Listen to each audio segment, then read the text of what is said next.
नमस्कार, आप लोग देख रहे हैं प्राइम टाइम शो और मैं हूं साक्षी सहनी। इस वक्त की अगर बात करें तो जम्मू कश्मीर के राज्यसभा चुनावों को लेकर बड़ी खबर सामने आ चुकी है। वो बड़ी खबर साफ तौर पर यह बताती है कि इंडियन नेशनल कांग्रेस ने राज्यसभा सीट के लिए दावा किया है। जी हाँ, इस वक्त की बड़ी खबर आपके साथ हम लोग साझा कर रहे हैं और ये बड़ी खबर आपके साथ शेयर कर रहे हैं, साझा कर रहे हैं। इस पर हम लोग चर्चा भी करेंगे, पर पहले एक स्नीक पीक हो जाए। स्नीक पीक के लिए आप तस्वीरों में उन सभी लीडरों को देख सकते हैं। और रही बात चुनावी रणनीति की, तो राज्यसभा को ये जो चुनाव होने वाले हैं, इसकी चुनावी रणनीति अब तेज हो चुकी है। सभी लीडर्स अपनी तरफ से जोर लगा रहे हैं अपनी अपनी पार्टीज के लिए। और इसी के दौरान आपको ये भी बता दें कि दिग्विजय सिंह और नेशनल कॉन्फ्रेंस की रिप्रेजेंटेशन की आज एक मीटिंग भी होने वाली थी। हालांकि रही बात इस मीटिंग की, तो अभी ये पता चला है कि दिग्विजय सिंह का अभी जो दौरा है वो अगले कुछ दिनों में होने वाला है।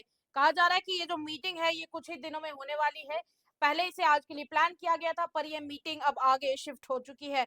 दूसरी तरफ बात करें नेशनल कॉन्फ्रेंस और इंडियन नेशनल कांग्रेस के अलायंस की, तो इनके लिए 3 सीटों को मिलने की पॉसिबिलिटी अब जताई जा रही है, क्योंकि लगातार आपको ये बता दें कि 4 सीटों के ऊपर ये चुनाव होने वाला था। और 4 सीटों की अगर बात करें, तो अभी इन सीटों पर अपनी दावेदारी जमाने के लिए और इन सीटों पर अपनी जगह बनाने के लिए चुनावी हलचल तेज हो चुकी है। रही बात बैठक की, तो आपको ये बता दें कि इस बैठक में दिग्विजय सिंह आने वाले हैं इंडियन नेशनल कांग्रेस की तरफ से, और नेशनल कॉन्फ्रेंस की तरफ से उनके लीडर्स की एक रिप्रेजेंटेशन जाने वाली है इस मीटिंग्स में, और कुछ ही दिनों में ये मीटिंग भी होगी।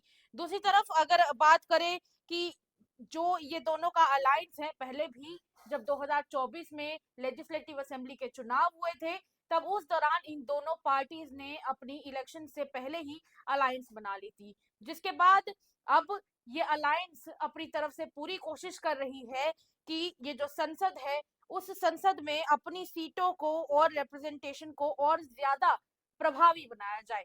दूसरी तरफ इस पर मेरे साथ चर्चा करने के लिए जुड़ चुके हैं हमारे एनालिस्ट के तौर पर रवीश हांडू जी। रवीश जी, आपका बहुत बहुत स्वागत है।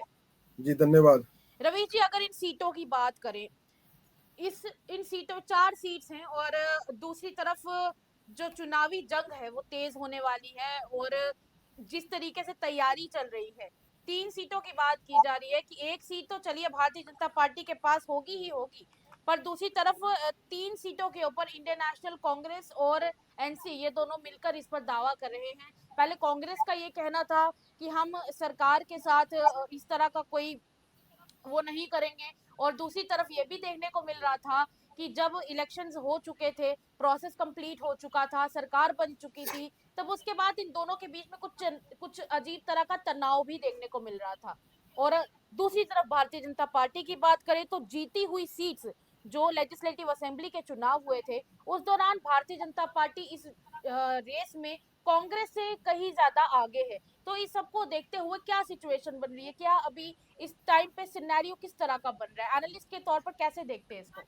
देखिए, ये हमें समझना पड़ेगा कि जो सिचुएशन है, जो जो भागीदारी है कांग्रेस की सरकार के अंदर, एक जो गठबंधन था वो कम हो गया था, क्योंकि जो नेशनल कॉन्फ्रेंस है वो ऑन इटसेल्फ ज़्यादा सीट्स पे आई। लेकिन हमें ये भी देखना पड़ेगा कि 6 एमएलए कांग्रेस के इस टाइम पे हैं, तो राज्यसभा के जो इलेक्शंस होते हैं वो नंबर 1 नंबर 2 के हिसाब से होते हैं। तो जितने भी एमएलए होते हैं वो बड़े ही इंपॉर्टेंस रखते हैं इस सारे सिनेरियो में। लेकिन कहीं ना कहीं जो नेशनल कॉन्फ्रेंस है उसके ऊपर भी दबाव है, क्योंकि बहुत सारे बड़े लीडर है। अगर आपको याद होगा, हमने जब ये बनने वाला था, कैबिनेट जब बनने वाला था, तो उस टाइम पे हमने एक कार्यक्रम किया था, तो हमने कुछ नाम लिए थे उस टाइम पे जो एक्चुअली दावेदार थे मंत्री पद के। जी लेकिन जी। हमने देखा कि कहीं ना कहीं एक रीजनल बैलेंस बनाने के लिए एक डिफरेंट टाइप की कैबिनेट चूज की, और उसका एक्सपेंशन भी अभी तक नहीं हुआ है जो बोला गया था कि हम करेंगे उसको।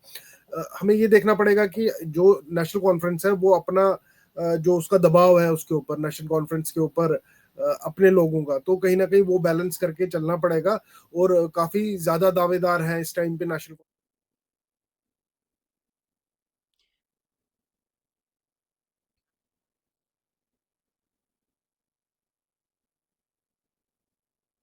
कहीं ना कहीं अगर इन दोनों के बीच में जो एक साइलेंट वॉर दिखाई दे रही थी, जिसे आम भाषा में कोल्ड वॉर भी कहा जाता है। जब सरकार बनी तब उसके बाद ऐसा लग रहा था, और आंकड़ों के हिसाब से ये साफ था कि कहीं ना कहीं नेशनल कॉन्फ्रेंस ने जितनी सीटें जीती हुई थी, तो उसे कांग्रेस की जरूरत नहीं दिखाई दे रही थी। और आंकड़ों के हिसाब से भी ये बात साफ थी कि चाहे एनसी कांग्रेस के साथ चले या नहीं चले, वैसे भी एनसी जो थी वो कई गुना आगे थी। पर दूसरी तरफ टक्कर देने के लिए भारतीय जनता पार्टी ने जम्मू खित्ते से बहुत बड़ा रोल निभाया।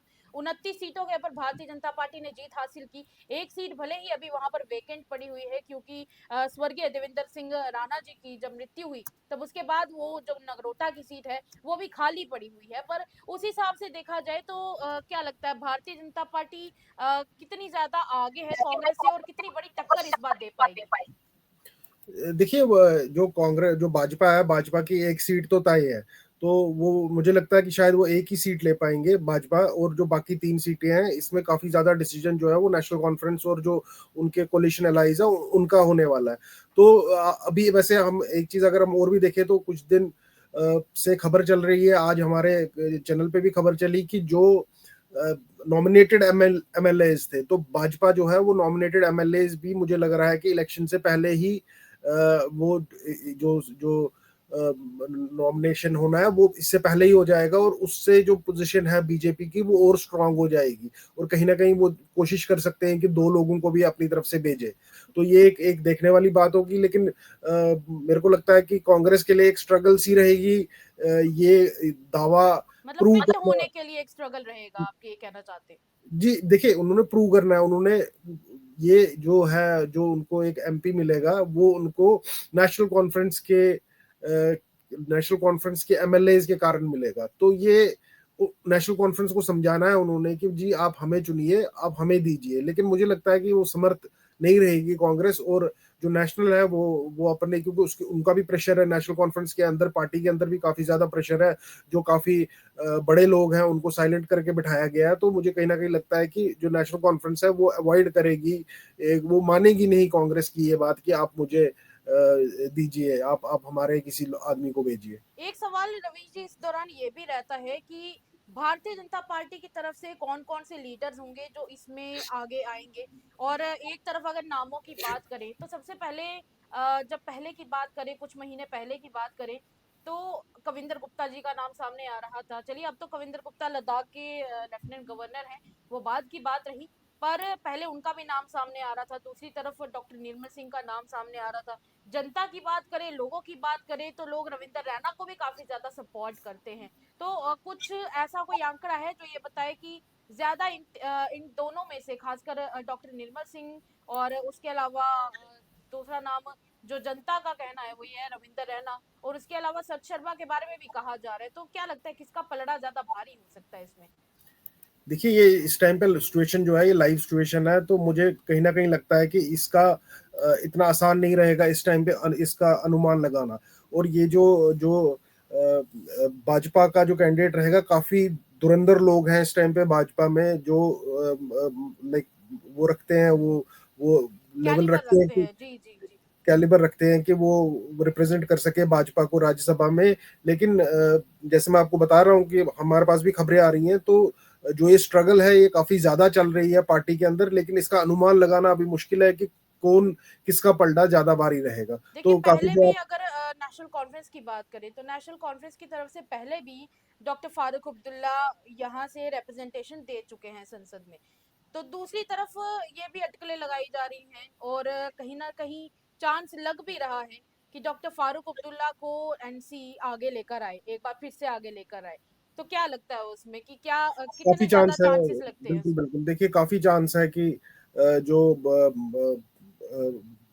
फारूक अब्दुल्ला साहब हैं वो रिप्रेजेंट करें एनसी को। और कहीं ना कहीं देखिए, अभी अगर आप देखेंगे तो उमर अब्दुल्ला का स्टेटमेंट भी आया है कोलिशन के ऊपर कि हम भाजपा के साथ स्टेटहुड के लिए अलायंस नहीं करेंगे। तो कहीं ना कहीं बात भी चल रही है कि अलायंस ना बने, और उससे देखिए क्या होगा कि सेंटर में जो फारूक अब्दुल्ला है उनको कोई अच्छी जिम्मेदारी मिल सकती है अगर वो एमपी जाते हैं राज्यसभा, और जो नरेंद्र मोदी सरकार है उसके साथ जुड़ते हैं, जम्मू कश्मीर में भी, बाहर भी, क्योंकि मोदी जी के लिए ये कहीं ना कहीं ठीक रहेगा कि देखिए जो कश्मीर की पार्टी है वो मेन स्ट्रीम के साथ जुड़ रही है।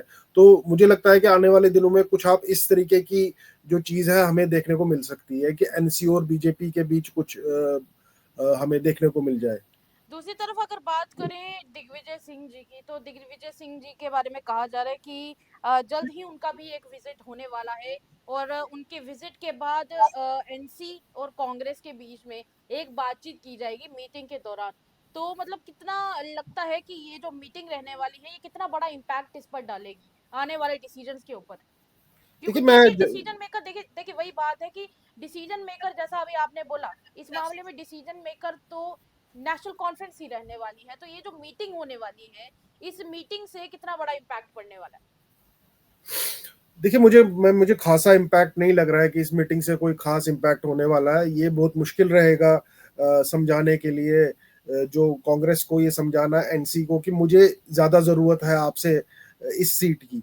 तो मैं कहीं ना कहीं जो है इस इलेक्शन से बदलते हुए समीकरण देख पा रहा हूँ, और जो हमारा जो कोई चांस बन सकता है इससे कि बीजेपी और जो नेशनल कॉन्फ्रेंस है उनके आपस में नजदीकियां बढ़े और उससे दोनों को फायदा हो। देखिए स्टेटहुड, मैं अभी अभी आज ही की बात कर रहा हूँ, उमर अब्दुल्ला जी का स्टेटमेंट आया है कि जी अगर हम स्टेटहुड के लिए हम अलायंस नहीं कर सकते, दैट मीन्स कहीं ना कहीं सोच और जो बात है वो चल रही है इस बारे में कि स्टेटहुड के लिए चले, स्टेटहुड मिलेगा और बीजेपी के साथ आप अलायंस कीजिए। और अगर फारूक अब्दुल्ला चुन के जाते हैं राज्यसभा में तो उससे प्रेशर और बढ़ेगा नेशनल कॉन्फ्रेंस के ऊपर बीजेपी के पास जाने का।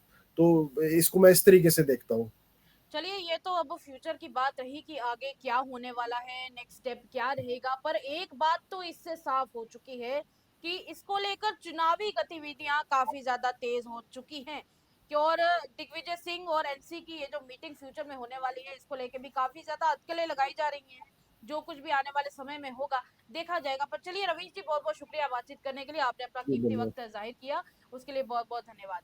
चलिए, वही बात हो रही है कि कहीं ना कहीं जो अटकलें लगाई जा रही हैं कि इन दोनों की एक मीटिंग होने वाली है, जल्द ही ये मीटिंग होगी और इस मीटिंग की वजह से कितना बड़ा इम्पैक्ट रहेगा ये आने वाला समय बताएगा। और दूसरी तरफ चुनावी गतिविधियां जिस तरीके से तेज हो चुकी है, क्योंकि सुनने में ये भी आ रहा है कि कांग्रेस अब लगातार इस चुनावी गतिविधि के चलते अलग अलग जगह विजिट कर रही है, लोगों के साथ अपना जो एक कनेक्शन है वो कांग्रेस स्ट्रॉन्ग करने की कोशिश कर रही है। और दूसरी तरफ रही बात डॉक्टर फारूक अब्दुल्ला की, तो काफी ज्यादा चांसेस ये भी देखे जा रहे हैं कि उनके भी काफी ज्यादा चांसेस बन सकते हैं और बन रहे भी हैं। चलिए, ये तो आगे की बात रहेगी। पर आपके साथ हमने जो खबर शेयर की वो ये है कि कांग्रेस ने जब पहले डिसाइड किया था कि हमारा इस सब में कोई रोल नहीं रहेगा, अब कांग्रेस अपनी साइड से इस मैदान में कूद चुकी है। अब देखना ये होगा कि आगे इस सब का क्या परिणाम निकल कर सामने आता है। 24 अक्टूबर का वो दिन है जब ये पोलिंग होने वाली है। हमें हमारे 4 राज्यसभा सांसदों के लिए वोटिंग करते हुए ये सभी एमएलए दिखाई देंगे। चलिए, तब तक के लिए आपको क्या लगता है कि कौन होना चाहिए आपका मनपसंद राज्यसभा सांसद? नाम कमेंट करके जरूर बताइएगा। और दूसरी तरफ आप तस्वीरें देख सकते हैं, तस्वीरों में हमने आपको सब कुछ शेयर किया है। तब तक के लिए इतना ही, इजाजत दीजिएगा, देखते रहिए द प्राइम टाइम शो। तब तक के लिए बाकी की खबरों के लिए हमारे साथ बने रहिए।